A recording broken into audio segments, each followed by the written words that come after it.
Blwyddyn yng Nghymru, a year in Wales. Medi, Medi, Medi, September.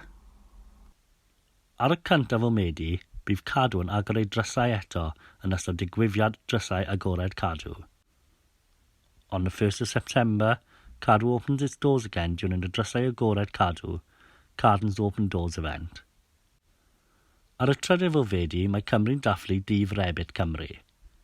On the 3rd of September, Wales celebrates Dydd Rebit Cymru, Welsh Rabbit Day. Ar yr ail ar 20 o Fedi, mae Porth Cawl yn dathlu bywyd brenin rock and roll yn ystod gwyl Elvis Porth Cawl. On the 22nd of September, Porth Cawl celebrates the life of the King of Rock and Roll during the gwyl Elvis Porth Cawl, the Porth Cawl Elvis Festival.